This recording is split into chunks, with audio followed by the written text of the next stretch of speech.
Hey Dad, ਚੰਗੀ ਤਰ੍ਹਾਂ ਖੇਡੀ ਚੈਂਪ। any doubt? ਕਿਦਾਂ ਖੇਡੀ ਅੱਜ ਵੇਖੋ ਸੁੱਕੇ ਸੁੱਕੇ ਦਾਗ ਵੇਖੋ ਨੋ ਡਾਊਟ ਇਹਨਾਂ ਸੁੱਕੇ ਦਾਗਾਂ ਲਈ ਹੈ ਸਰਫ ਐਕਸਲ ਮੈਟਿਕ ਹੁਣ ਨਵੇਂ ਪੈਕ ਵਿੱਚ SPP ਟੈਕਨੋਲੋਜੀ ਦੇ ਨਾਲ ਇਹ ਸਿੱਧੀ ਸੁੱਕੇ ਦਾਗ ਕੱਢੇ ਸੈਮੀ ਆਟੋमेटिक मशीन ਵਿੱਚ ਹੀ एनी डाउट नवा सर्फ एक्सेल मैटिक। झज्जर के संवाद भवन में जिला प्रशासन द्वारा आयोजित परिवेदना समिति की बैठक में शिरकत करने हरियाणा के कृषि मंत्री श्याम सिंह राणा पहुंचे। बैठक में पहुंचने पर कृषि मंत्री का जिला प्रशासन एवं भाजपा कार्यकर्ताओं की तरफ से जोरदार स्वागत किया गया। परिवेदना समिति की बैठक में जिला प्रशासन द्वारा कृषि मंत्री के सामने 15 समस्याएं रखी गई थी, जिनमें से 6 समस्याओं का मौके पर ही समाधान किया गया और शेष समस्याओं को अगली बैठक के लिए निलंबित रखा गया। बैठक के दौरान कृषि मंत्री श्याम सिंह राणा ने जिला प्रशासन के अधिकारियों को आमजन की समस्याओं का तुरंत प्रभाव से समाधान करने के दिशा निर्देश भी दिए। इस मौके पर पत्रकारों से बातचीत करते हुए उन्होंने बताया कि परिवेदना समिति की बैठक में 15 समस्याएं रखी गई थी, 6 समस्याओं का समाधान कर दिया गया है और 9 समस्याएं बची हैं, जिनमें से कुछ को समय दिया गया है और कुछ समस्याओं को अगली बैठक के लिए रखा गया है।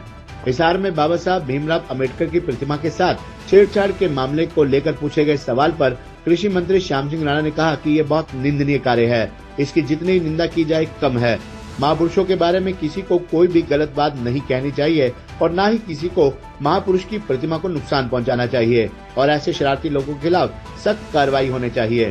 झज्जर में नई अनाज मंडी बनाने के सवाल पर उन्होंने कहा कि नई अनाज मंडी बनाएंगे और मंडी बनाना हमारा काम है और किसानों की जितनी मदद होगी उतनी करेंगे।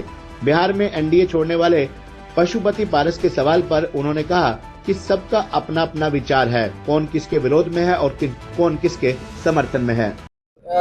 15 थे, 8 तो पुराने थे, 7 नए थे और इनमें 15 में से 6 का क्लियर हो गया और 9 में से कुछ को टाइम दिया, कुछ पेंडिंग है।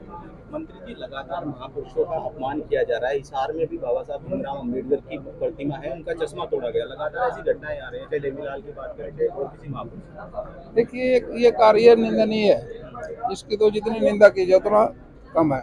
महापुरुषों के बारे में कोई भी शब्द नहीं कहना चाहिए, ना कोई किसी स्टैचू को नुकसान पहुँचाना चाहिए, जिससे शरारती लोग उन पर कार्रवाई होनी चाहिए।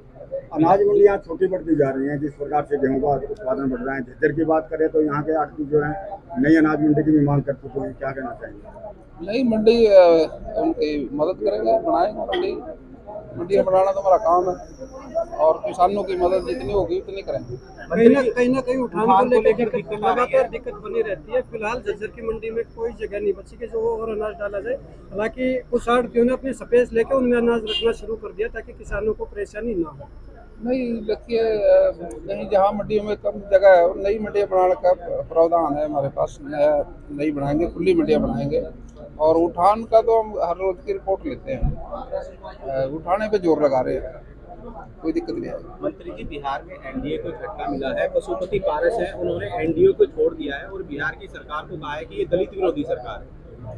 देखिए, ये तो अपना अपना विचार है सबका, कोई किसी के पक्ष में है, कोई किसी के विरोध में, ऐसा। Hey Dad, ਚੰਗੀ ਤਰ੍ਹਾਂ ਖੇਡੀ ਚੈਂਪ। any doubt? ਕਿਦਾਂ ਖੇਡੀ ਅੱਜ ਵੇਖੋ ਸੁੱਕੇ ਸੁੱਕੇ ਦਾਗ ਵੇਖੋ ਨੋ ਡਾਊਟ ਇਹਨਾਂ ਸੁੱਕੇ ਦਾਗਾਂ ਲਈ ਹੈ ਸਰਫ ਐਕਸਲ ਮੈਟਿਕ ਹੁਣ ਨਵੇਂ ਪੈਕ ਵਿੱਚ SPP ਟੈਕਨੋਲੋਜੀ ਦੇ ਨਾਲ ਇਹ ਸਿੱਧੀ ਸੁੱਕੇ ਦਾਗ ਕੱਢੇ ਸੈਮੀ ਆਟੋमेटिक मशीन ਵਿੱਚ ਹੀ एनी डाउट नवा सर्फ एक्सेल मैटिक।